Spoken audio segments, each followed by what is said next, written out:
The next speaker that I'd like to introduce is Phil Marfisi. Phil is known to me because I follow him on Twitter and I always enjoy the threads that he puts out. They're always very thoughtful. Phil's a governance coordinator at Wilfrid Laurier University. And as I said, provides some great information. And he had some very interesting threads on amalgamation. So I asked him to come out tonight to speak to us. And I left it open to whatever it was he wanted to talk to us about. So Phil, I'll turn it over to you. Thank you. Okay, is my screen share working? Rob? Oh, good. Okay. All right. Hi, everyone. I'm Phil. I approached this conversation as a concerned, and engaged citizen. I think the state and quality of local democracy and the institutions that support it are vital components of our common civic life together. They also tangibly affect our everyday lives, from the moment we wake up to the moment that we end our day. And in light of this, I think any conversations as to how local governance structures operate should be taken very seriously. I think it's incumbent upon both formally elected and informal kind of de facto public leaders to consider the voices of everyday citizens and also take into account what best practices and evidence from academic research show us. I think conversations surrounding amalgamation in Waterloo Region sometimes rely on sentiments and anecdote, but when the subject is as important as how we govern like our local civic life together, I think it's really important that we consider comparative data and evidence alongside lived experiences. I think some of what I might say might be a little bit of a repetition of Professor Spicer, so I apologize for that, but I guess maybe it means I'm in good company. So kind of just to, oh my God, here. Just to break the ice, it's been a really long time since I've done any kind of public speaking, so I came up with a really, really bad joke on amalgamation, and that is, what did the regional government say to the lower level municipality that was upset about amalgamation not happening? And that was, this isn't worth shedding any tears over. I apologize. I actually do have a real agenda. Okay. So what I'm kind of looking at covering is providing some background on how this conversation has been framed locally in recent years, zooming out kind of to look at a paper that explores academic literature on amalgamation from a global perspective before taking a brief look at things kind of close to home. So just to start, some caveats. I am not an expert. I'm just a concerned and engaged citizen. So I'm very open to correction or if I'm wrong, I'm happy to learn more. Also, this presentation is limited in scope and I think should just be considered a starting point for conversation. So kind of looking at some recent local framing on this. The headlines on this slide and the next were all pulled from stories published in the last few years. Periodically, discussions around the A word have flared up in Waterloo Region, and recent press coverage has described how local leaders have been advocating for change. Some of the things that you see on your screen now are very recent headlines. And then you go on to the second slide, you'll see that some of the other sentiments are the idea that like a one-tier governance structure would be better and more efficient for the region as a whole. So some common themes from recent articles and conversations I think a lot of people will be familiar with hearing emerge. And one is that having like 4 townships, 3 cities, and an upper tier regional government doesn't make sense when trying to attract investment and can lead to confusing communications. If you think about what happened during the pandemic, right? The challenges with a regional government public health unit having to do communication around that, but then also messaging for municipalities. The idea that combining municipalities would lead to cost savings, less politicians and more efficiencies, a general sense that bigger equals better, and also the very real prospect of the province intervening if local decision makers don't act. And I think some of the problems with this is that it's really important, first of all, to assume good intentions, like local leaders and citizens engaging in these conversations, regardless of kind of what side of the debate they might fall in, they want to build a great place to live. That being said, something as important as how local governance works, which is the decision-making practices and structures that determine how our communities work, really need to rely on evidence and best practices and not just good intentions and anecdotes, valuable as they are, though. And comparative research, studying the effects of it and other communities in both Canada and globally can be a really useful starting point. So I think to kind of like get a more macro level view, to get a global perspective, I'll just turn to mentioning an article in the Polish journal Miscellanea Geographica, which is regional studies on development by a man named Dr. Antonio Tavares of the University of Minho, which is in Portugal. He conducted a literature review of 52 empirical analyses on the consequences of a municipal amalgamation with 3 key areas of focus. One was managerial impacts, economic efficiency, and democratic outcomes. It's also really worth noting that the literature review included 10 empirical analyses from Canada, noting that there is actually some really good stuff coming out of Ontario. Some of the most focused research in the world on this is coming from here. So some conclusions that he came to on the topic of economic efficiency and managerial effects. One was that the overall reaping of economies of scale by amalgamating municipalities is unlikely when controlling for other factors. Cost savings tend to disappear.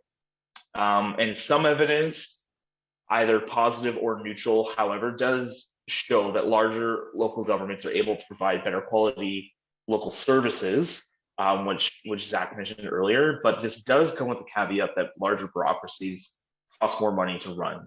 That could be good, that can be bad. It really depends on what your priorities are. Some conclusions by him, though, on the effects of amalgamation on the quality of local democracy are worth quoting in full. And I think that is with here, mergers tend to depress turnout rates, decrease the number of candidates in local elections, reduce internal political efficacy, and negatively affect the level of community attachment of residents. The findings in this category are quite robust across countries and research, suggesting that these are the unavoidable outcomes of amalgamation reforms.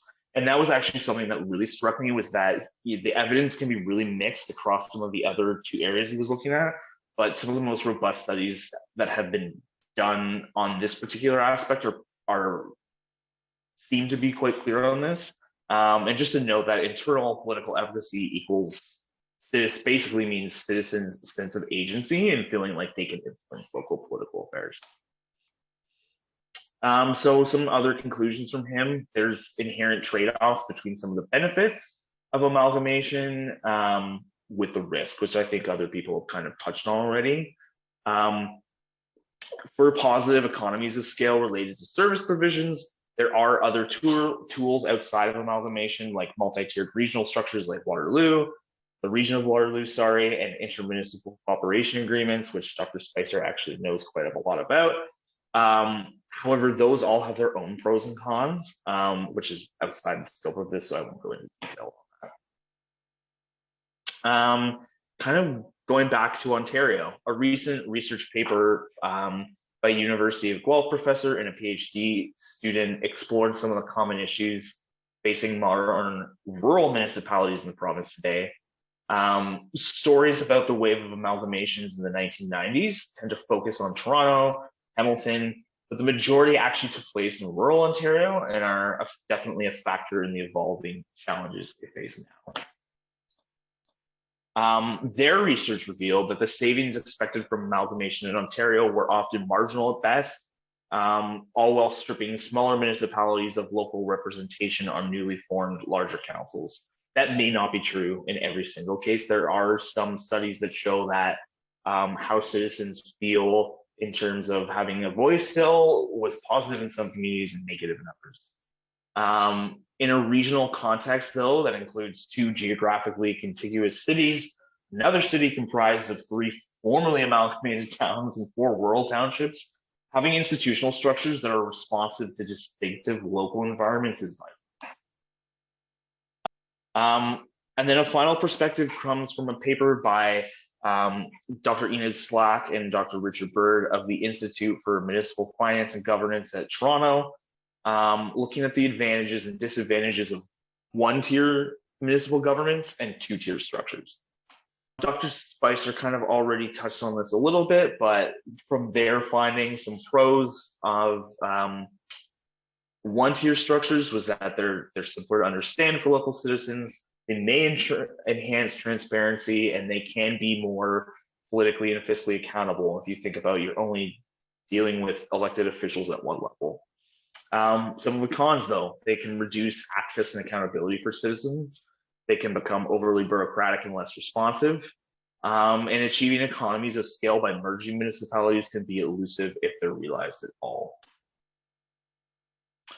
Two-tier structures, some of the pros. Finances, desirable economies of scale can be realized at the upper tier level, while the existence of lower tiers permits more responsive to local variations and preferences, which I think is something that Zach also mentioned earlier. They can provide greater access for citizens to government decision-making processes, and achieve greater efficiency than can be attained in a more centralized one-tier structure.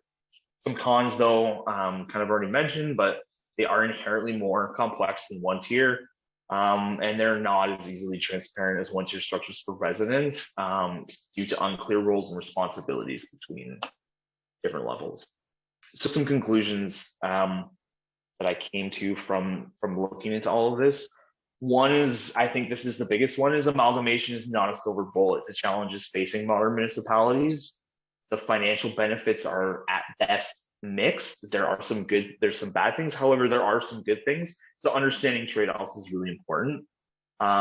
This is a big one. I think elected decision makers should ponder if amalgamation is a solution in search of a problem or the actual best policy option for multiple challenges after considering all the evidence.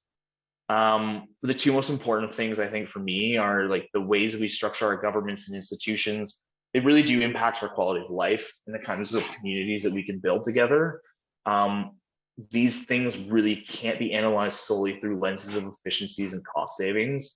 The quality of local democracy really, really does matter. And trust is the glue that holds democratic institutions together. It's always one of the most significant variables in the quality of democracy. So how we talk about institutional reform is just as important as the what of options for change. And then citations for what I've kind of put together tonight will be, I think, available in some of the slides that are on when they get posted to the webpage for this. And that's it. Phil, that was awesome.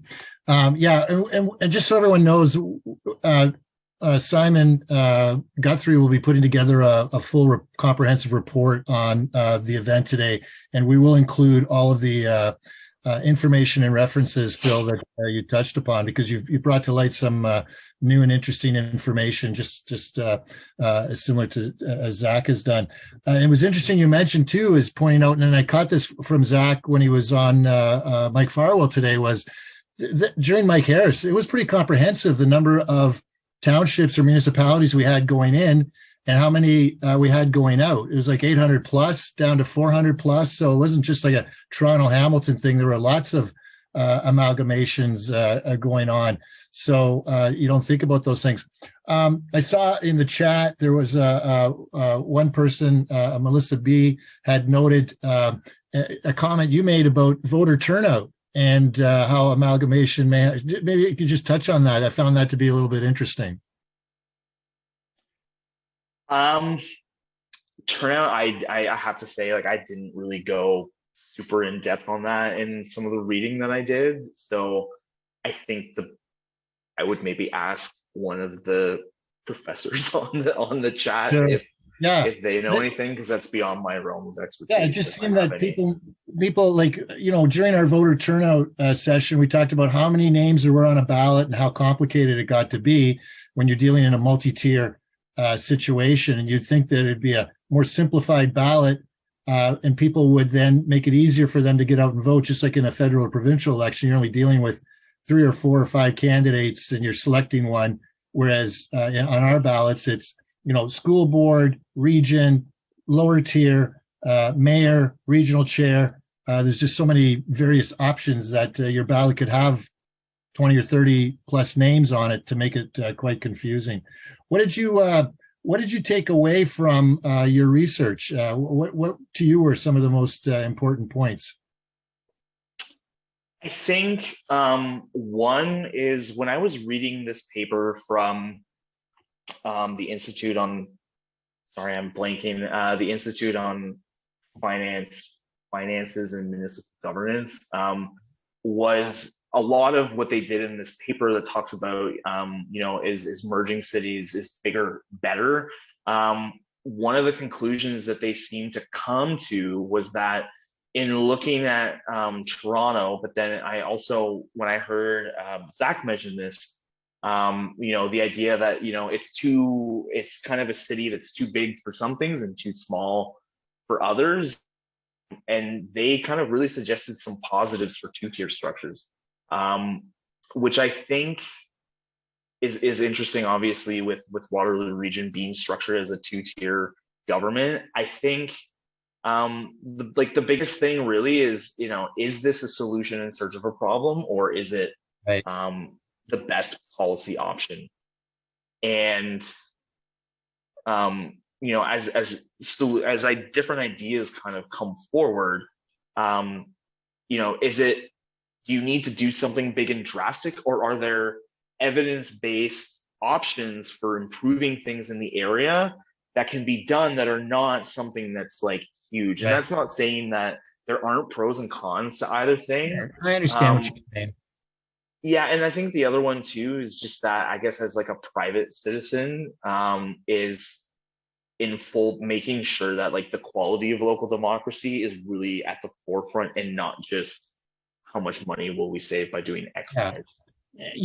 Phil, you raise a great point, and I see in the chat, Paul Najjar said the same thing. What's the actual problem that the lack of amalgamation is causing, right? And so you really need to define what is the parameter or purpose that you're trying to get at. What is the thing that we're lacking, if there is such a thing? And then is amalgamation or some form of that the way to go? Okay, Phil, thank you very much for that. So we're going to go on to the next speaker. That was great, Phil. Thank you.